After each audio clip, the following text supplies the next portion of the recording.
ready. Okay. Have you ever wished that you could touch the soft white clouds, or trace sheep and elephants in the clouds? And who doesn't love watching a warm sun ray glow through the clouds? Though no two clouds are the same, they can still be classified into different categories. Clouds are classified into 4 basic categories depending on their height of their bases above the ground and their appearance. Also, depending on the height of the clouds, they can be made up of ice particles, snow, and water droplets. Clouds get their name from the Latin language. They also provide us with essential rainfall. I found information about clouds on sites such as weatherwiz.kid and buzzle.com. High elevation clouds are brilliant white because of the ice crystals at that level. High-level clouds form above 20,000 feet. These clouds are typically thin, and sunlight can be observed passing through them most of the time. These clouds can also appear in a magnificent array of colors when the sun is low on the horizon. There are 3 main types of higher-level clouds: cirrus, cirrostratus, and cirrocumulus. Cirrus clouds predict fair weather. Cirrostratus clouds appear thin and even lead to the formation of the bright ring of light around the sun or moon. Usually these clouds indicate rain or snow in the next 12 to 24 hours. Cirrocumulus clouds are observed mostly during the winter and indicate cool weather. So here we have our high-level clouds, the cirrus curly and cirrus wispy. These are the clouds that predict fair weather. Cirrostratus, wispy layers. These predict the rain or snow within 12 to 24 hours. And here's the cirrocumulus, curly lumps. These are the winter clouds that predict cool weather. Middle-level clouds typically appear between 6,500 and 20,000 feet.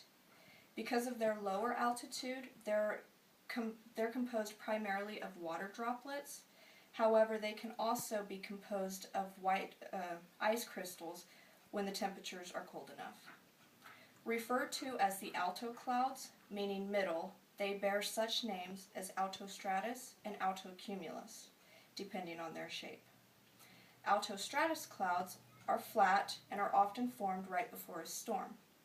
The presence of altocumulus clouds on a humid summer morning often indicate thunderstorms by late afternoon. Altocumulus clouds are poofy and usually form in groups. Altocumulus clouds can sometimes appear to be rolled out in parallel bands or waves. They frequently indicate an approaching storm.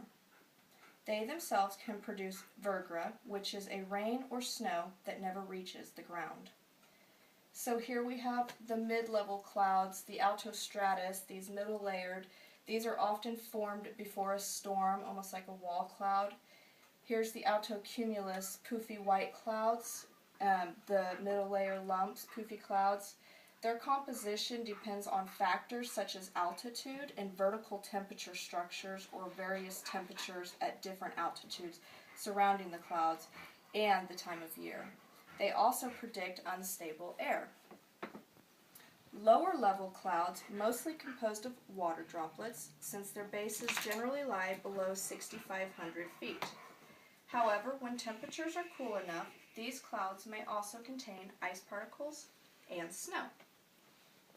Referred to as the stratus clouds, meaning spread out, they're often dense, dark, rainy, or snowy, though they can also be cottony white clumps interspread through blue skies.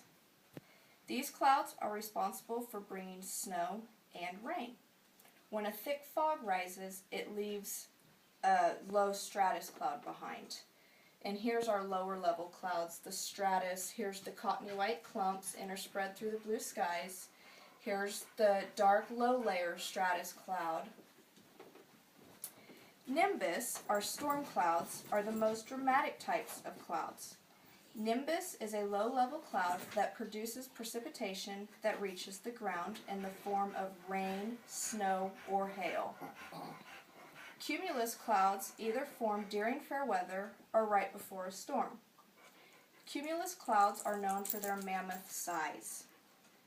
Cumulonimbus clouds conduct heavy thunderstorms during the summer months.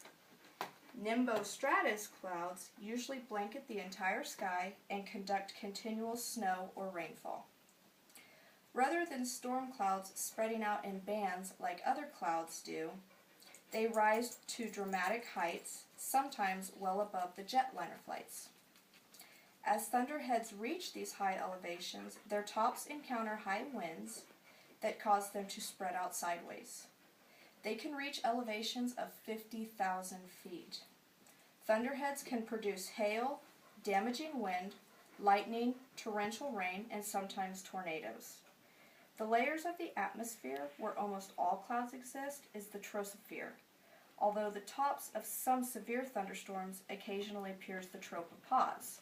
So our thunderclouds here are the cumulonimbus thunderheads. These are responsible for producing heavy thunderstorms during our summer months.